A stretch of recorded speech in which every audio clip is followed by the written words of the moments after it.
Chapter 10. At the termination of his interview, Benjamin wandered dismally upstairs and stared at himself in a mirror.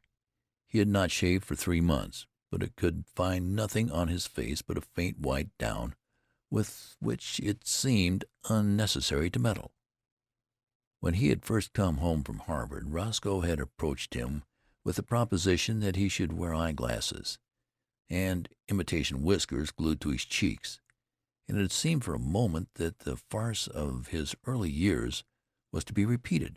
But whiskers had itched and made him ashamed. He wept, and Roscoe had reluctantly relented. Benjamin opened a book of boy stories, The Boy Scouts in Bimini Bay, and began to read.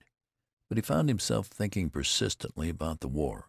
American had joined the Allies' cause during the preceding month, and Benjamin wanted to enlist. But alas, 16 was the minimum age, and he did not look that old. His true age, which was 57, would have disqualified him anyway.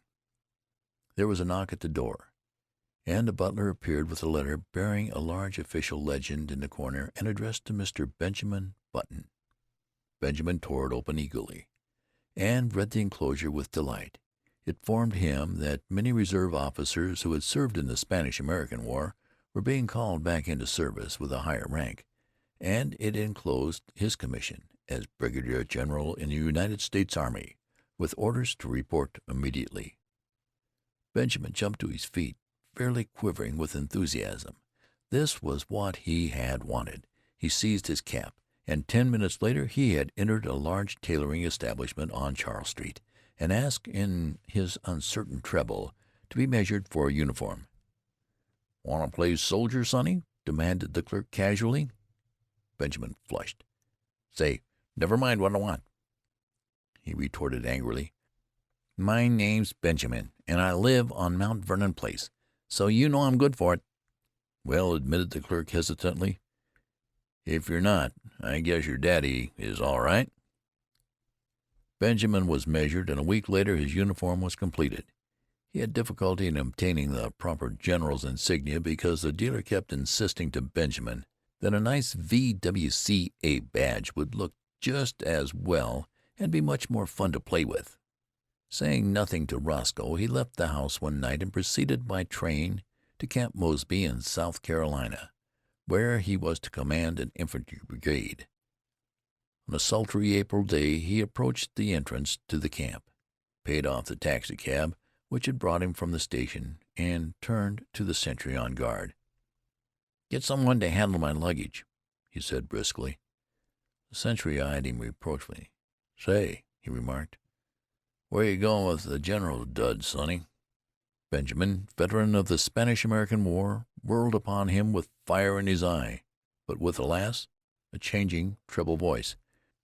"Come to attention!" he tried to thunder. He paused for breath. Then suddenly he saw the sentry snap his heels together and bring his rifle to the present. Benjamin concealed a smile of gratification, but when he glanced around his smile faded. It was not he who had inspired obedience, but an imposing artillery colonel who was approaching on horseback. "Colonel!" called Benjamin shrilly. The colonel came up, drew rein, and looked coldly down at him with a twinkle in his eye. "Whose little boy are you?" he demanded kindly. "I'll soon darn well show you whose little boy I am," retorted Benjamin in a ferocious voice. "And get down off that horse." The colonel roared with laughter. "You want him, eh, General?" "Here," cried Benjamin desperately, "read this." And he thrust his commission toward the colonel. The colonel read it, his eyes popping from their sockets. "Where'd you get this?" he demanded, slipping the document into his own pocket. "I got it from the government, as you'll soon find out." "You come along with me," said the colonel with a peculiar look. "We'll go up to headquarters and talk this over. Come along." The colonel turned and began walking his horse in the direction of headquarters. There was nothing for Benjamin to do but to follow, with as much dignity as possible, meanwhile promising himself a stern revenge. But his revenge did not materialize. 2 days later, however, his son Roscoe materialized from Baltimore, hot and cross from a hasty trip, and escorted the weakening general, sans uniform, back to his home.